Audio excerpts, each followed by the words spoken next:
যদি আমি বলি যে আপনার মানসিক শান্তি কখনোই অন্য মানুষের হাতে ছিল না, তারা কি বলল, কি করল, এমনকি তারা আপনাকে কতটা আঘাত করার চেষ্টা করল, তার উপর আপনার শান্তি নির্ভর করে না। সত্যটা হলো, কেউ আসলে আপনাকে রাগাতে পারে না। তারা শুধু দেখিয়ে দেয় আপনার ভেতরে কোথায় এখনো ক্ষত রয়ে গেছে। অধিকাংশ মানুষ সারা জীবন কেবল প্রতিক্রিয়া দেখিয়েই কাটিয়ে দেয়। তারা যেন একজন পুতুল যাদের সুতো অন্যদের হাতে। একটা বাজে মন্তব্য তাদের দিন নষ্ট করে দেয়, একটা বিশ্বাসঘাতকতা তাদের মনোবল ভেঙে দেয়। কিন্তু ধৈর্যশীলতায় যারা বিশ্বাস করতেন, আসল শক্তি অস্পৃশ্য বা আনটাচেবল হওয়ার মধ্যে নয়, আসল শক্তি হল অটল বা আনশেকেবল হওয়ার মধ্যে। আজ আমরা এমন 15টি ধৈর্যশীলতার নীতি নিয়ে আলোচনা করব, যা আপনাকে শেখাবে কিভাবে নিজের শান্ত ভাব বা কামনেস ধরে রাখতে হয়। পৃথিবী আপনাকে পরীক্ষা করবেই, কিন্তু আপনি সেই বিশৃঙ্খলায় হারিয়ে যাবেন কিনা সেটা পুরোপুরি আপনার পছন্দ। 1. রাগ আসলে যা মনে করেন তা কিন্তু নয়। আমরা ভাবি রাগ অন্যের আচরণের কারণে হয়। কেউ অভদ্রতা করল তাই আমি রেগে গেলাম, কিন্তু আসল ঘটনা হলো রাগ তৈরি হয় যখন বাস্তবতা আমাদের মনের স্ক্রিপ্টের সাথে মেলে না। আপনি আশা করেছিলেন কেউ আপনাকে ধন্যবাদ দেবে, কিন্তু সে দেয়নি। আপনার রাগ ওই ব্যক্তির ওপর নয়, আপনার রাগ আপনার প্রত্যাশা পূরণ না হওয়ার ওপর। কার্ল জাং বলেছিলেন, অন্যদের সম্পর্কে যা কিছু আমাদের বিরক্ত করে তা আমাদের নিজেদের বুঝতে সাহায্য করে। পরের বার যখন রাগ হবে, থামুন, নিজেকে প্রশ্ন করুন, আমার কোন প্রত্যাশাটি পূরণ হলো না? কেন আমি এই প্রত্যাশাকে আঁকড়ে ধরেছিলাম? 2. নীরবতা একটি শক্তির প্রতীক। মাঝে মধ্যে সবচেয়ে শক্তিশালী উত্তর হলো কিছুই না বলা। আমরা মনে করি চুপ থাকা মানে দুর্বলতা, কিন্তু রাগের মাথায় এমন কথা বলে ফেলা যা পরে ফেরানো যায় না, তার চেয়ে চুপ থাকা অনেক বেশি শক্তিশালী। সেনেকা বলেছিলেন, রাগ যদি নিয়ন্ত্রণ না করা হয় তবে তা আঘাতের চেয়েও বেশি ক্ষতি করে। নীরবতা কোনো পরাজয় নয়, এটি আত্মনিয়ন্ত্রণ। যখন কেউ আপনাকে উস্কানি দেয়, তখন তাৎক্ষণিক প্রতিক্রিয়া না দেখিয়ে 5 সেকেন্ড থামুন। এই নীরবতা আপনার ফিল্টার হিসেবে কাজ করবে। 3. হাস্যকর বিষয়গুলো দেখে হাসুন। জীবনকে এতটা সিরিয়াসলি নেওয়া বন্ধ করুন। কেউ ট্রাফিকে আপনাকে কাট করল, চিৎকার না করে একটু হাসুন। ভাবুন, বাহ, পৃথিবী তার বিশৃঙ্খলা চালিয়ে যাচ্ছে। মার্কাস অরেলিয়াস বলেছিলেন, বাইরের কোনো কিছু যদি আপনাকে কষ্ট দেয়, তবে সেই কষ্ট বস্তুটি থেকে আসছে না, আসছে সেটিকে আপনি কিভাবে দেখছেন তা থেকে। একটু হাসলে সমস্যার গুরুত্ব কমে যায় এবং আপনি হালকা অনুভব করেন। 4. দীর্ঘমেয়াদী চিন্তা করুন। Think long game, not instant wins. তর্ক করে জেতা মানেই কি আসল জয়? অনেক সময় তর্কে জেতার পর ভেতরে এক অদ্ভুত শূন্যতা কাজ করে, কারণ লক্ষ্যটা সত্য ছিল না, লক্ষ্য ছিল ইগো বা অহং। মার্কাস অরেলিয়াস বলতেন, সেরা প্রতিশোধ হল তার মতো না হওয়া যে আপনাকে আঘাত করেছে।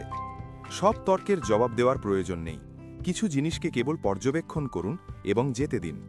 আপনার শক্তি বা এনার্জি অনেক মূল্যবান, যেখানে সেখানে তা খরচ করবেন না। 5. আবেগ নিয়ন্ত্রণকে একটি খেলায় পরিণত করুন। Turn emotional control into a game. শান্ত থাকাকে একটি গেম বা চ্যালেঞ্জ হিসেবে নিন। সারাদিনে কতবার আপনি রেগে যেতে পারতেন কিন্তু জাননি, তার স্কোর রাখুন। কেউ বাজে কথা বলল, আপনি হাসলেন এবং শান্ত থাকলেন, ব্যাস 1 পয়েন্ট। এভাবে দেখলে আবেগ নিয়ন্ত্রণ আর কঠিন কাজ মনে হবে না, বরং মজার মনে হবে। আপনি ধীরে ধীরে নিজের ওপর নিয়ন্ত্রণ ফিরে পাবেন। 6. জীবন যেমন তাকে সেভাবেই গ্রহণ করুন। Accept life as it is, not as you want it. আমরা মনে মনে ঠিক করে রাখি বন্ধু বা সহকর্মীরা কেমন আচরণ করবে। যখন তারা সেটা করে না, আমরা কষ্ট পাই। এপিকটেটাস বলেছিলেন, কিছু জিনিস আমাদের নিয়ন্ত্রণে আর কিছু নয়। অন্যরা কেমন আচরণ করবে তা আপনার নিয়ন্ত্রণে নেই। আপনি শুধু নিয়ন্ত্রণ করতে পারেন আপনার প্রতিক্রিয়া। বাস্তবতা মেনে নিলে কষ্ট কমে যায়। 7. কোনো কিছু ব্যক্তিগতভাবে নেবেন না। Stop taking everything personally. কেউ টেক্সটের রিপ্লাই দেয়নি বা অদ্ভুতভাবে তাকিয়েছে, এর মানে এই নয় যে সমস্যা আপনার। মানুষের নিজস্ব জগৎ আছে, নিজস্ব চাপ আছে। মার্কাস অরেলিয়াস মনে করিয়ে দিতেন যে মানুষ অকৃতজ্ঞ বা অহংকারী হতে পারে, এতে অবাক হওয়ার কিছু নেই। অন্যের আচরণ তাদের অভ্যন্তরীণ অবস্থার প্রতিফলন, আপনার মূল্য বা ওয়ার্থের নয়। তাই সবকিছু গায়ে মাখবেন না। 8. রাগ সমাধান করে না, ধ্বংস করে। রাগের মুহূর্তে মনে হয় আমরা শক্তিশালী, কিন্তু রাগ শেষে পড়ে থাকে কেবল অনুশোচনা। রাগ সমস্যার সমাধান করে না, বরং সম্পর্ক নষ্ট করে। অ্যারিস্টোটেল বলেছিলেন, সঠিক সময়ে সঠিক মাত্রায় রাগ প্রকাশ করা কঠিন। তাই রাগ বা ফায়ার উঠলে তা দিয়ে ঘর পোড়াবেন না, বরং তা দিয়ে সীমানা বা বাউন্ডারি তৈরি করুন। চিৎকার না করে শান্তভাবে নিজের অবস্থান পরিষ্কার করুন। 9. ক্ষোভ ধরে রাখা ভারী বোঝা। যিনি আপনাকে আঘাত করেছেন তিনি হয়তো দিব্যি ঘুরে বেড়াচ্ছেন, আর আপনি তার কথা ভেবে নিজের দিন নষ্ট করছেন। ক্ষোভ ধরে রাখা মানে নিজের ঘা নিজেই খুঁচিয়ে ঘা করা। ক্ষমা অন্যকে মুক্তি দেওয়ার জন্যে নয়, ক্ষমা নিজেকে মুক্তি দেওয়ার জন্যে। নিজেকে বলুন, যা হয়েছে তা হয়েছে, আমি আর এই বোঝা বইব না। 10. আপনি সবাইকে ঠিক করতে পারবেন না। অন্যের জীবন ঠিক করার দায়িত্ব আপনার নয়। আমরা ভাবি, আমি যদি তাকে বুঝিয়ে বলি সে বদলে যাবে, কিন্তু মানুষ তখনই বদলায় যখন সে নিজে চায়। আপনার শান্তি অন্যের পরিবর্তনের উপর নির্ভর করা উচিত নয়। আপনি শুধু উপদেশ দিতে পারেন, কিন্তু নিয়ন্ত্রণ করতে পারেন না। তাদের ভুল করতে দিন, তাদের নিজের পথ চলতে দিন। 11. নিজেকে যে গল্প শোনাচ্ছেন তা খেয়াল করুন। কোনো ঘটনা ঘটার সাথে সাথে আমাদের মস্তিষ্ক একটি গল্প তৈরি করে। সে আমাকে অপমান করল, সে আমাকে পাত্তাই দিল না। কিন্তু স্টোইকরা বলেন, ঘটনা আপনাকে কষ্ট দেয় না, কষ্ট দেয় আপনার তৈরি করা গল্প। নিজেকে প্রশ্ন করুন, আসলেই কি তাই, নাকি অন্য কোনো কারণ হতে পারে? নিজের ন্যারেটিভ বা গল্পটা বদলান, দেখবেন আবেগও বদলে গেছে। 12. তর্ক কম, সমাধান বেশি। তর্কের সময় আমরা সমাধানের চেয়ে জেতার চেষ্টা বেশি করি। আমরা শোনার চেয়ে উত্তর দেওয়ার জন্য বেশি ব্যস্ত থাকি। পরের বার তর্কে জড়িয়ে পড়লে গলার স্বর নিচু করুন, প্রশ্ন করুন, আসলে সমস্যাটা কোথায়? প্রতিপক্ষকে শত্রু না ভেবে সমস্যার সমাধান খোঁজার সঙ্গী ভাবুন। শান্ত ব্যক্তি ঘরের আসল নেতা। 13. আপনার শরীর আগে থেকেই জানে। রাগ বা চাপ মাথায় আসার আগে শরীরে আসে। চোয়াল শক্ত হয়ে যায়, শ্বাস ছোট হয়ে আসে। শরীর আপনাকে সংকেত দেয়। এই সংকেত অবহেলা করবেন না। যখনই শরীরে টান অনুভব করবেন, থামুন, গভীর শ্বাস নিন। শরীরকে শান্ত করলে মনও শান্ত হয়ে যাবে। 14. নিজের মনোযোগকে সোনার মতো রক্ষা করুন।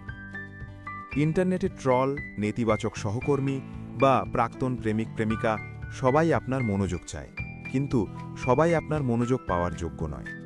সক্রেটিস বলেছিলেন, কোন জিনিসগুলো গুরুত্বপূর্ণ তা জানাই হল প্রজ্ঞা। বাজে জিনিসে মনোযোগ দেওয়া মানে নিজের শান্তি নষ্ট করা।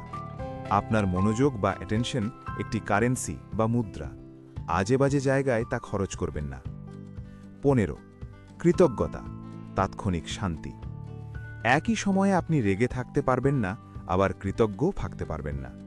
কৃতজ্ঞতা হল মস্তিষ্কের রিসেট বাটন।